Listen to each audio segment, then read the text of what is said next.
Assalamualaikum. Assalamualaikum bang. Ini abang adik Adam kan? Betul. Saya dengar ada menu baru.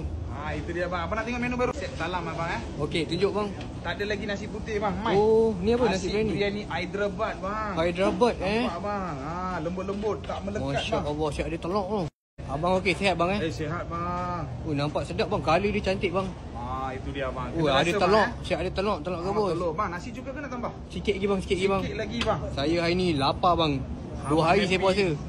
Puasa bang Puasa bang. Ini abang makan seminggu tak makan. Tengok bang udang galah. Besar bang udang galah. Besar bang.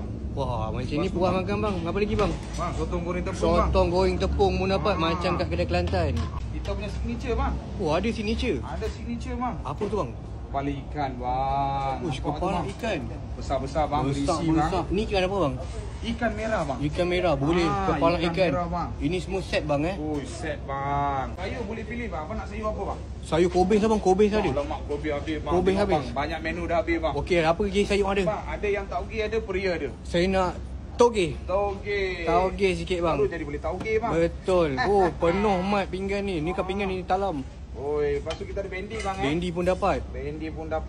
Kuah campur ada ke? Apa nak sekali ke asyik? Sekali bang. Sekali mai bang. Saya style nasi kandak bang. Kuah campur kena letak bang. Kita panggil biryani kandak bang. Biryani kandak boleh.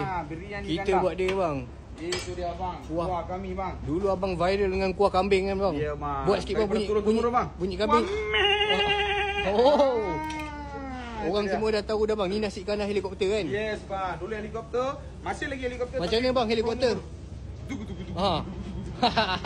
Itu dia bang. Okey. Mai bang. Inilah nasi kandar helikopter guys. Ada lagi kuah. Resipi kami bang. Kuah bawang, ayam bawang bang. Okey. Tidak ketinggalan kami punya yang top secret punya bang. Ini wajib kena ada bang Apa tu?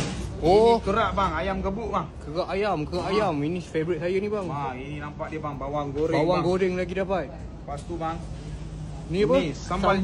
Sambal nyok. Wajib kena Wajib rasa bang. ambil bang sambal nyok. Masya-Allah. Ramai customer cari sambal nyok kami bang. Bang nak add on lam sheng boleh? Boleh bang. Okey boleh bang, tengok bang. Untuk add on lam sheng bang. Tak apa bang, saya bagi harga runtuh bang. Harga runtuh? Siapa ambil set talam ni, okey, lam sheng ni, saya bagi dengan harga RM35 sahaja. Harga runtuh? Harga runtuh bang, RM35. Harga biasa RM45? RM45, ini harga runtuh RM35. Kena ambil set terangkat? Kena ambil set talam terangkat. Set talam terangkat ni bang, harga dia RM129.99. Murah. Campur dengan add on RM35. Satu lagi bang, kita punya punch biasa. Apa? Belum cuba, belum tahu, sudah cuba, mesti mau. Jangan lupa bagi tahu bang.